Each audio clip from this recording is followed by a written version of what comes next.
Hello hi అండి, ఎలా ఉన్నారు అందరూ? నేనైతే చాలా బాగున్నానండి. ఈరోజు మీకు ఆనపకాయ తెలగపిండి ఫ్రై ఎలా చేసుకోవాలని చూపిస్తాను. ఇది ఆనపకాయ తెలగపిండి అనేది తెలగపిండి హెల్త్కి చాలా మంచిదన్నమాట.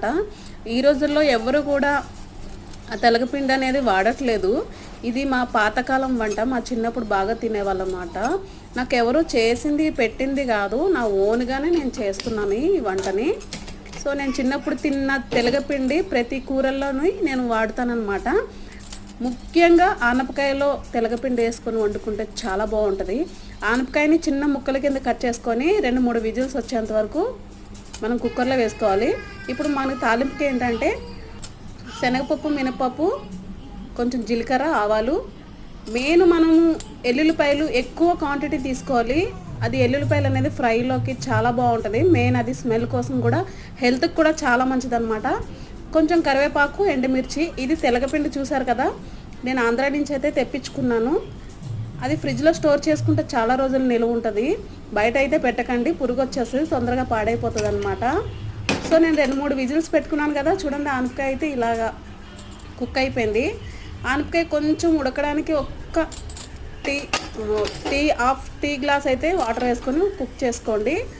ఇలా కూడా మనం ఫ్రై చేసుకునేటప్పుడు కుక్ చేసుకోవచ్చు, కానీ టైం పడుతుంది అనమాట. సో విజిల్ పెట్టేస్తే తొందరగా అయిపోతుంది, 10 నిమిషాలనే మనకు రెడీ అయిపోతుంది. సో ప్యాన్ పెట్టుకొని 2 స్పూన్లు ఆయిల్ అయితే వేసుకొని బాగా ఎల్లుల్లిపాయలు కచ్చపచ్చగా దంచుకొని బాగా వేయించుకుని చూసారా. ఇప్పుడు శనగపప్పు, మినపప్పు, ఆవాలు, జీలకర్ర అన్నీ వేసేసి దోరగా ఫ్రై చేసుకోవాలి. ఇప్పుడు దీంట్లోకి ఎండుమిర్చి, కరివేపాకు కూడా వేసుకోవాలి. ఈ తాలింపు సామాన్లు ఎక్కువ వేసుకోండి. కరివేపాకు మంచిది, ఎల్లుల్లిపాయ మంచిది.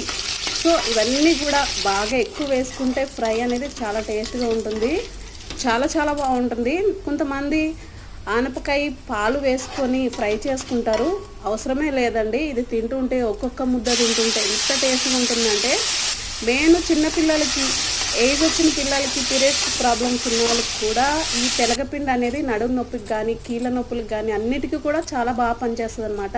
ఇప్పుడు ధనియాల పొడి సరిపడగా ఉప్పు అయితే వేసుకున్నాను కదా. ఇప్పుడు ఈ వాటర్ ఉంది కదా, వాటర్ ఫ్రై అయ్యేంత వరకు కూడా, ఇంకిపోయేంత వరకు కూడా మనం ఫ్రై చేసుకోవాలి.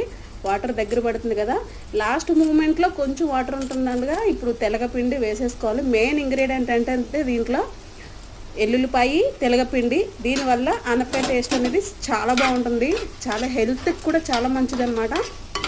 సో ట్రై చేయండి. పిల్లలకైతే మెయిన్ పెట్టండి, ఎందుకంటే వాళ్ళకి పోషకాహారం అందట్లేదు కాబట్టి ఇలా అయితే అప్పుడప్పుడు పిల్లలకి చేసి పెడితే చాలా ఇష్టంగా, అసలు అన్నం ఎంతైనా తింటారనమాట, అంత టేస్ట్గా ఉంటుంది. సో ఫ్రెండ్స్, బాయ్ అందరికీ. వీడియో నచ్చిన